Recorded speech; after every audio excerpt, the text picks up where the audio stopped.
이 밤에 우리의 찬양을 받으시고 우리의 기도를 들으신 하나님을 찬양합니다. 이 밤에 수많은 선택의 시간들이 있었음에도 기도하는 자리, 찬양하는 자리, 말씀 듣는 이 자리를 선택하게 하신 성령님께 감사, 찬양, 영광을 돌려드립니다. 살아계신 하나님, 이 밤에 그 선택이 틀리지 않았음을 말씀의 은혜로 역사하여 주시옵소서. 기도의 응답으로 역사하여 주시옵소서. 우리의 마음이 변화되어짐으로 역사하여 주시옵소서. 감사드리오며 이 모든 말씀 주 예수 그리스도 이름으로 기도합니다. 아멘. 오늘 읽으신 하나님 말씀 요한복음 19장 10절에서 16절까지 말씀입니다.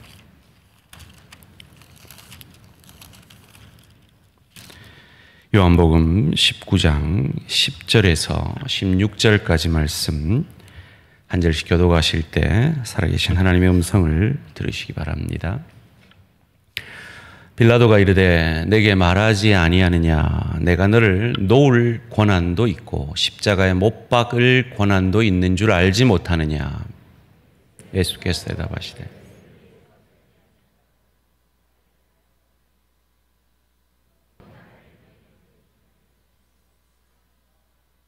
이러함으로 빌라도가 예수를 놓으려고 힘썼으나 유대인들이 소리질러 이르되 이 사람을 놓으면 가이사의 충신이 아니니이다. 무릇 자기를 왕이라 하는 자는 가이사를 반역하는 것이니이다.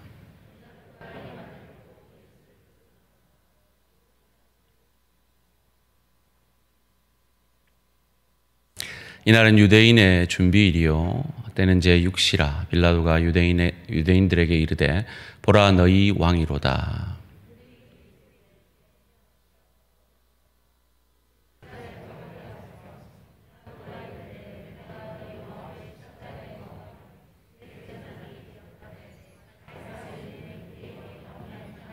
함께 읽습니다. 이에 예수를 십자가에 못 박도록 그들에게 넘겨주니라. 아멘. 오늘 제목을 한번 같이 읽겠습니다. 시작. 빌라도와 나. 저는 6층에 있으면 개인적으로 말씀을 묵상하거나 책을 읽거나 아니면 많은 목사님들의 설교를 듣곤 합니다. 그를 통해서 저의 부족을 깨닫고 또 그 목사님들의 설교 가운데 또 인사이트를 얻기도 하죠. 이번 주에 들은 우리 미주에 있는 제가 잘 아는 목사님 설교를 제가 틀어놓고 듣고 있다가 이전에 제가 알고 있었던 이야기인데 새삼스럽게 그 이야기가 들리는 이야기입니다. 여러분 잘 아시는 이야기일지 모르겠는데요. 저도 딸이 있는지라 이런 얘기가 더 마음에 와닿는지 모르겠어요. 어느 딸이 결혼할 남자를 이렇게 있다고 아빠에게 결혼을 허락해달라고 이제 고백을 합니다. 모든 세상의 아버지들은 내 딸이 귀하죠. 그래서 그 아버지가 그 딸에게 꼬치꼬치 물으면서 마지막으로 결론적으로 묻습니다. 그 자식 그거 돈은 얼마나 있어? 그랬더니 딸이 이렇게 대답합니다. 아빠, 참 이상해. 그 사람도 아빠가 돈이 얼마가 있는지 그렇게 궁금해 하더라고. 그러더랍니다. 제가 이 유머가 잘 알고 있었던 유머인데 새삼스럽게 제게 들렸던 이유는 이런 겁니다. 우리는 내가 세속적인지 잘 모릅니다. 내가 세상적인지 잘 깨닫지를 못합니다. 그런데 내보다 더 독한 놈을 만나면 깨닫게 되는 거예요. 오늘 빌라도라는 한 사람을 우리 이 저녁에 만남으로 우리를 돌아보기 원합니다. 나를 돌아보기 원합니다. 여러분, 빌라도 어떤 사람이었던 것 같습니까? 오늘 본문 12절에 보면 빌라도는 예수님을 참 놓아주려고 애썼던 그런 기특한 사람인 것도 같습니다. 이러함으로 빌라도가 예수를 놓으려고 힘썼으나 노력을 했다는 거죠. 왜 노력했을까요? 그가 의로운 재판관이었기 때문일까요? 아니면 예수님을 좋아했기 때문일까요? 그가 정의로웠기 때문일까요? 혹 그가 착했기 때문일까요? 왜였을까요? 이 사건은 새벽에 일어난 사건입니다. 밤새 유대인 지도자들이 예수님을 재판하고 그들끼리 사형 선고를 하지요. 불법입니다. 당시 법은 밤에 재판을 못하게 되어 있었어요. 그 불법을 행한 그들이 새벽녘에 이 빌라도의 집으로 예수를 데려옵니다. 자기들은 안 들어가요. 예수만 들여보냅니다. 왜요? 이방인의 집으로 들어가면 자기들이 부정해지기 때문입니다. 못됐죠? 예수님도 유대인인데요. 이를 통해서 예수님의 그 사역이 본격적으로 시작됩니다. 부정해지는 것. 문둥병자를 만졌을 때처럼 자신이 부정해지는 것. 누구 때문에요? 우리 때문에요. 여러 가지 사정을 고려해 봤을 때 빌라도는 알죠. 억울한 사람이구나. 종교 지도자들의 시기를 받아 이렇게 됐구나 알게 됩니다. 그리고 그의 아내도 마태복음에 보면 꿈에 이 사람을 괴롭게 해서는 안 되겠다라고 사람을 보내어서까지 예수님 편을 들지요. 무슨 말입니까? 이성적으로도 그렇고 영적으로도 그렇고 그는 예수님이 죄인이 아니라는 것 알고 있었다라는 것입니다. 그런데 우리가 알듯이 결론적으로 빌라도는 예수님을 내어주죠. 그건 또 왜 그랬을까요? 이렇게 예를 썼는데 왜 그리 쉽게 포기했을까요? 빌라도가 어떤 사람인지 이 로마의 역사서에는 전혀 기록이 되어 있지 않다고 합니다. 그래서 역사학자들은 빌라도가 실존 인물이 아닐지 모른다라고 계속해서 의심했습니다. 언제까지요? 1961년까지요. 1961년에 이런 비석이 고고학자들이 발견을 하게 됩니다. 여기에 빌라도라는 사람의 이름이 기록되지요. 제가 대학 시절 1900년이래요. 1990년도 그 무렵에 빨간색으로 되어 있는 빌라도의 고백이라는 책이 있었습니다. 미국의 베스트셀러가 됐던 책이고 혹시 읽어보신 분이 있으신지 모르겠어요. 이런 얘기입니다. 빌라도가 이제 로마로 가서 거기서 예수를 만나고 회심해서 정말 예수를 십자가에 못 박은 걸 후회했다. 뭐 이런 내용이었어요. 그 책 중에 이런 대목이 있는데요. 그는 30세가량으로 보였습니다. 저는 지금까지 그렇게도 마음을 잡아 끄는 평온한 얼굴을 본 일이 결코 없었습니다. 제가 생각하기로는 우리 조상의 종교는 예수의 종교로 되치될 것이며 이 종교는 로마 제국을 허망하게 붕괴시킬 것입니다. 이게 얼마나 은혜가 되는 얘기입니까? 빌라도가 이런 고백을 했다는 게 얼마나 우리에게 큰 위로가 됩니까? 그런데 이 고백은 W.D. 마한이라는 목사가 책 팔아먹으려고 가짜로 쓴 책이었다는 걸 제가 최근에 알았습니다. 제가 진짜 이민 목회하면서 이 책 언급하면서 몇 번을 제가 설교를 했는데 저도 속아버렸어요. 참 못된 사람들 많습니다. 이런 사기가 등장할 수 있었던 건 로마의 기록에 이 빌라도에 대한 기록이 없습니다. 그런데 유대인의 역사서에는 이 빌라도에 대한 기록들이 몇 가지 나옵니다. 첫째는 그가 총독으로서 예루살렘에 입성할 때 깃발에 황제의 얼굴을 새겨서 들어왔다. 유대인은 이 인간을 숭배하는 걸 우상숭배라고 여기잖아요. 그래서 그 우상숭배적인 깃발에 대해서 격렬하게 항의를 합니다. 그러자 그는 총독의 권위를 세우고자 원형극장에 몰아넣고 너희들 다 죽일 거다라고 협박을 합니다. 유대인들은 종교라면 목숨을 걸죠. 죽여라 죽여라. 그러니까 그가 결국 포기를 하게 되죠.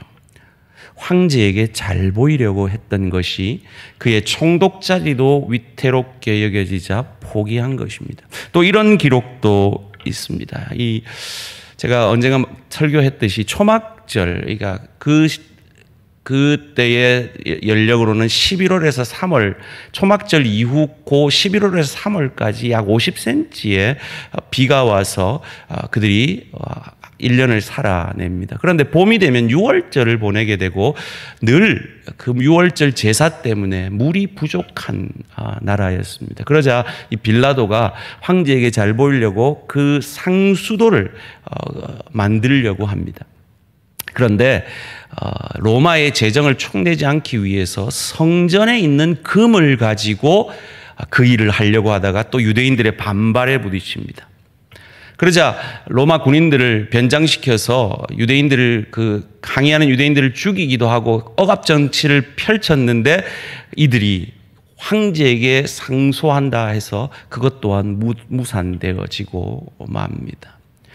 황제에게 그 황제의 재산을 드리지 않고 상수로를 지어서 자기 치적을 남기려 했다가 곤란을 겪게 된 것이죠.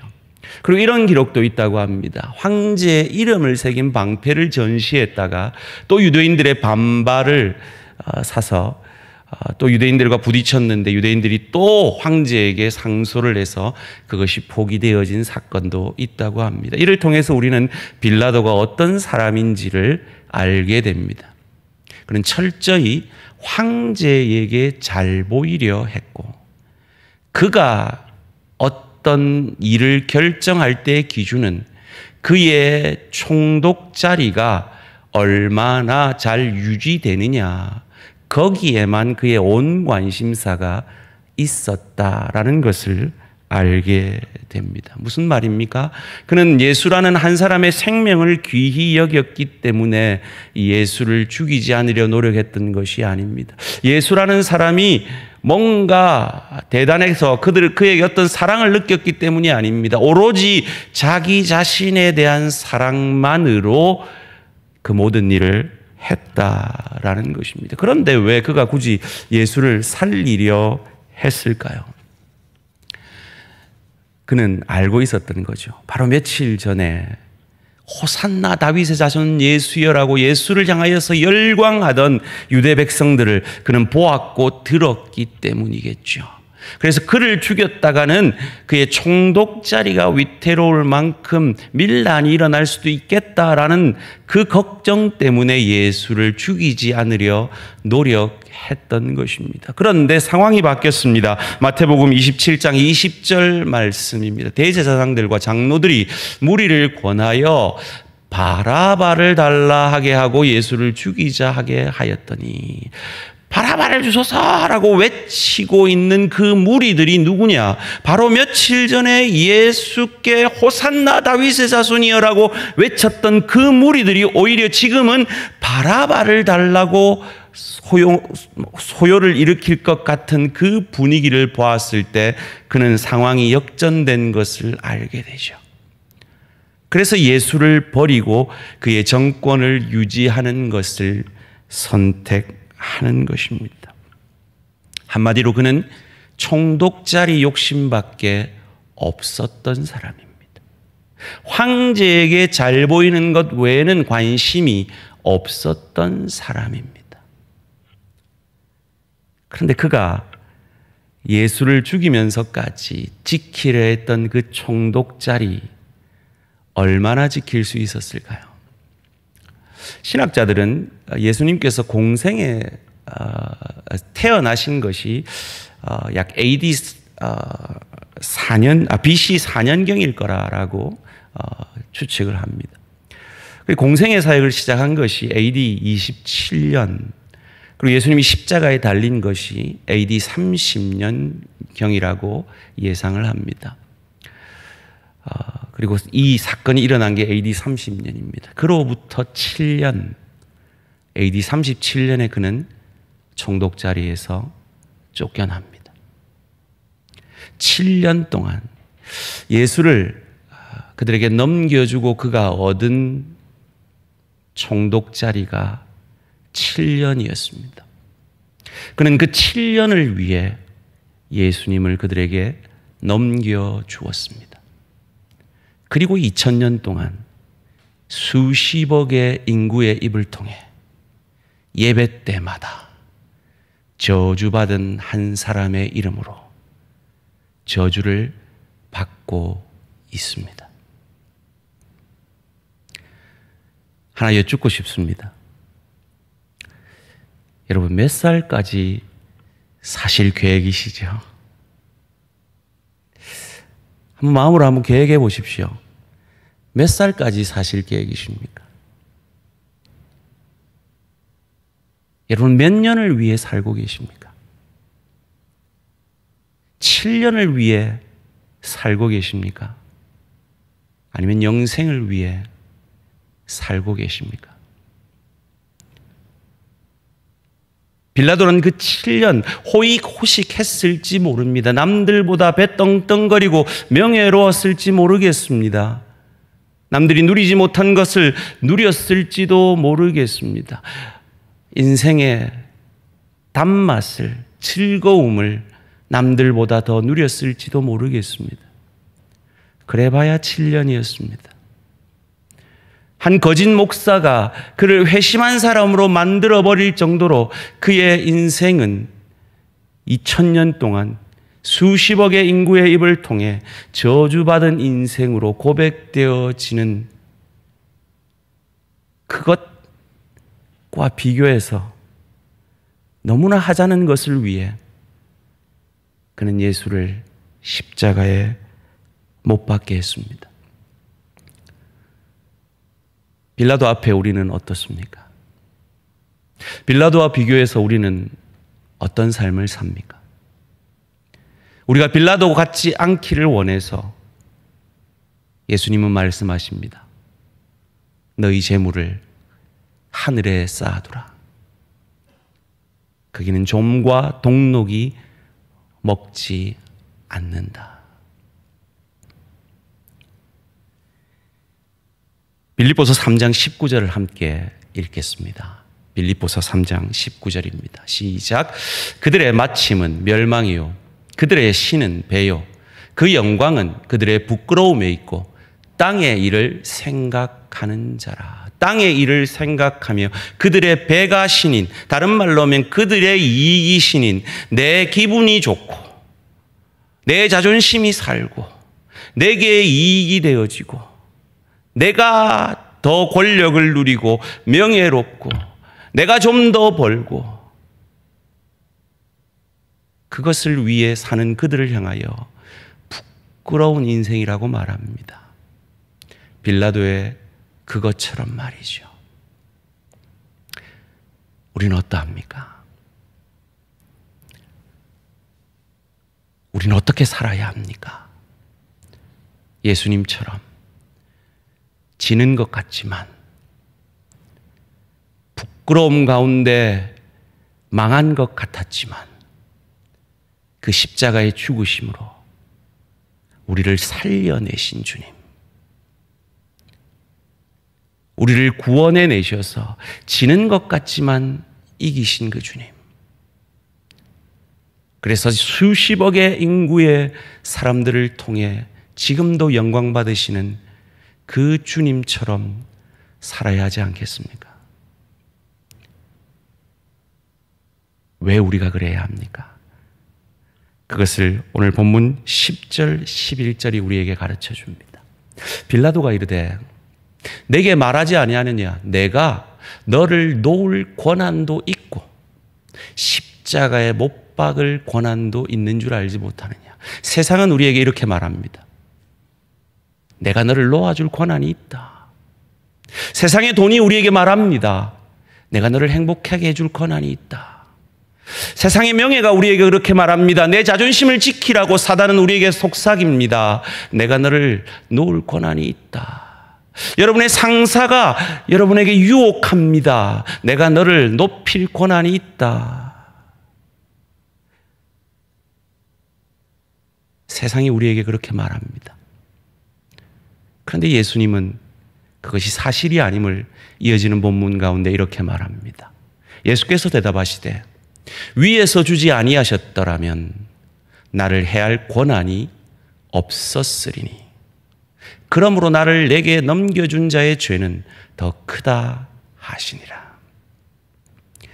권한은 우리 주님께 있습니다. 권한은 우리 하나님께 있습니다. 돈에 있는 것 같지만 아닙니다. 하나님께 있습니다. 여러분의 상사에게 있는 것 같지만 아닙니다. 하나님께 있습니다. 여러분의 그 어떤 소원이 이루어지면 여러분이 행복할 것 같지만 아닙니다. 그 소원보다 하나님의 소원이 여러분 가운데 이루어질 때 여러분은 참 행복해지실 것입니다.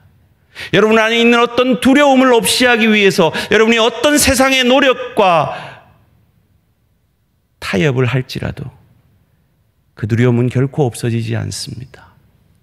오직 우리 주님만, 우리 하나님만이, 그분을 의지하는 것만이 여러분 안에 있는 두려움을 사라지게 하실 것입니다. 주께 그 권세가 있음을 우리는 어찌 알고 믿을 수 있습니까? 부활이 그 증거입니다. 지는 것 같았습니다. 손해보는 것 같았습니다. 그러나 그는 죽음을 이기셨습니다. 우리는 그 부활의 주님을 기다리며 사순절을 보내고 있습니다. 그리고 우리는 오늘 본문 가운데 빌라도라는 한 사람을 만났습니다. 내 딸의 행복을 위해서 조금 돈 많은 사람과 결혼시키는 것이 낫다라고 우리는 세속적으로 생각할 수 있습니다. 또 그것이 세상 살아가는데 어느 정도 맞는 이야기이기도 합니다. 그런데 그런 우리의 모습을 통해 우리는 깨달아야 합니다. 나도 저들과 다를 바 없는 세속적인 가치관 속에서 살고 있구나. 빌라도가 나구나. 내가 무엇을 선택할 때 그것이 하나님의 뜻인가 보다 내게 무슨 유익이 있는가? 이것이 주의 교회에 유익한가 보다 내게 무슨 유익이 있는가? 이것이 내 가족에게 어떤 유익이 있는가 보다 내가 어떻게 행복한가? 이것이 내 동료에게 어떤 유익이 있는가 보다 내게 어떤 더 유익이 되고 지고 내가 저를 이겨 내가 승진할 수 있는가? 이것이 내 지체의 유익보다 내가 어떻게 저 지체보다 더 세워질 수 있는가? 그것만으로 인생의 결정들을 한다면 우리는 똑같은 인간입니다. 우리가 빌라도가 되는 것입니다. 그런데 그런 우리를 위해 주님이 죽어주셨습니다. 그리고 그 죽음을 이기셨습니다. 그래서 우리는 더 이상 빌라도와 같이 선택하지 아니할 수 있는 그 죄를 이길 수 있는 능력을 주의 성령 안에서 가지게 되었습니다. 여러분이 오늘 밤에 이 밤에 편히 침대에 누워서 텔레비를 보거나 친구들을 만나서 떠들거나 세상의 그 어떤 쾌락을 위해서 살 수 있는 것을 선택할 수 있음에도 불구하고 이 기도의 자리로 나오신 것처럼 저와 여러분은 이제 더 이상 쇠사슬의 메인 아기 코끼리가 아니라 그 쇠사슬을 끊을 수 있는 하나님의 사람들이 되었습니다. 빌라도와 같지 않은 선택을 할 수 있는 하나님의 사람들이 되었습니다. 내 이익이가 아니라 내 교회가 무엇이 유익한가? 내 이익이 아니라 내 일터가 어떻게 유익한가? 내 이익이가 아니라 내 아내가 내 남편이 어떻게 행복해질 수 있는가? 그 선택을 우리는 할 수 있는 자들이 그리스도 예수의 사랑으로 그 은혜로 되었습니다. 무엇을 선택하시겠습니까? 무엇을 선택하기를 원하십니까? 그래요. 그 선택이 7년간의 짧은 행복을 빌라도에게 준 것처럼 내 자존심을 뿌리며 내 유익을 위해 살고 권위적으로 살고 엇박지르고 내 유익을 위해 강교한 수를 써서라도 내가 이길 수 있습니다. 승진할 수 있습니다. 돈을 더 많이 벌 수도 있습니다. 내 마음이 더 수련해질 수도 있습니다. 그것은 7년이었습니다. 그리고 2000년 동안 그는 욕 들어먹고 있습니다. 우리는 하나님 앞에서 영생을 누릴 사람들입니다. 그리고 그것을 훈련하고 연습하라고 오늘도 하나님은 우리에게 생명을 연장시켜 주셨습니다. 그 하나님의 뜻 앞에 빌라도의 그것이 아니라 예수와 같은 인생의 선택들을 하시게 되는 저와 우리 모든 성도님들 되시기를 주님의 이름으로 축원합니다. 이 시간 함께 기도하는 시간을 갖겠습니다. 여러분 가정에서, 여러분 일터에서 주의 교회를 섬길 때에 똑같은 일을 할 수 있습니다. 빌라도가 예수를 살리려 했지 않습니까? 선해 보였습니다. 의로워 보였습니다. 그러나 그건 하나도 의로운 일이 아니었습니다. 왜요? 전부 자기를 위한 선택이었기 때문입니다. 똑같은 일을 해도 우리는 그런 길을 걷지 않기를 원합니다. 하나님, 가정에서의 내 모습을 보여주시옵소서. 내 아내, 내 남편에 대한 내 모습을, 내 자녀, 내 부모에 대한 내 모습을 생각나게 해주십시오. 일터에서 내 모습이 생각나게 해주십시오. 주의 교회를 섬길 때 나의 마음을 돌아보게 해주십시오. 하나님, 빌라도의 그것이 아니라 나를 위해 자신의 의로우심까지 내려놓으신 그 예수의 선택이 나의 것이 되기를 원합니다. 다 같이 결단의 기도 드리시겠습니다. 주여,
없습니다.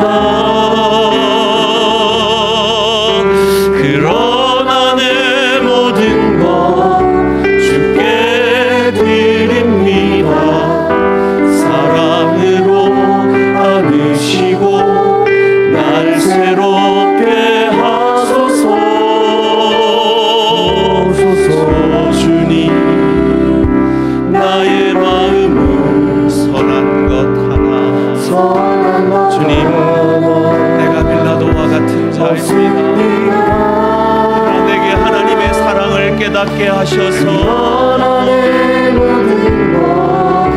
주께 드립니다. 사랑으로 안으시고 날 새롭게 하소서. 주님 마음 내게 주소서. 내 아버지 주님 마음 내게 주소서. 나는 아버지 주님의 사랑은 이루어지도록 주님 마음 내게 주소서. 주님 마음 내게 주소서. 주님 마음 내게 주소서. 내 아버지 주님 마음 내게 주소서. 나를 향하신 주님의 뜻이 이루어지도록 주님 마음 내게 사랑을 가르치소서. 내 사랑을 가르치소서. 당신의 마음으로 용서하게 하소서. 주의 성령 내게 채우사 주의 길 가게 하소서. 주님, 당신 마음 주소서. 주의 성령 내게 채우사 주의 길 가게 하소서. 주님, 당신 마음 주소서. 주님 마음 내게 주소서. 내 아버지 주님 마음 내게 주소서. 나를 향하신 주님의 뜻이 이루어지도록 주님 마음 내게 주소서. 목소리로만 고백합니다. 주님 마음 내게 주소서. 내 아버지 주님 마음 내게 주소서. 나를 향하신 주님의 뜻이 이루어지도록 주님 마음 내게 주소서. 이 시간 우리가 찬양한 대로 기도하기를 원합니다. 하나님이 우리에게 직분과 사명을 주셨습니다. 우리는 이 일들을 빌라도의 마음으로 할 수도 있고 예수의 마음으로도 할 수 있습니다. 똑같은 목사 일을 합니다. 빌라도의 마음으로 할 수도 있고 예수의 마음으로도 할 수 있습니다. 하나님, 제게 맡기신 이 사명, 빌라도의 마음으로 하려고 유혹될 때마다 주께서 이겨게 하시고 예수의 마음으로 하게 하시옵소서. 결단의 기도 드리시겠습니다. 두 번째로, 육신이 연약한 우리 지체들과 시험된 지체들, 아직 예배의 자리로 나오지 못하고 있는 지체들을 위해 간절히 기도해 주십시오. 마지막으로 신약 통독 40일을 앞서서 진두지휘하고 있는 우리 구역장님들을 위해서 기도해 주시고, 피곤치 않게 해주시고, 구역원들을 잘 돌아보아 우리 모든 구역원들이 끝까지 완주할 수 있도록 우리 구역장님들에게 리더십을 더하시고 은혜를 더해달라고 간절히 주님 이름 부르며 이 세 가지 제목과 함께 개인의 기도의 제목을 가지고 나아갑니다. 주여 아버지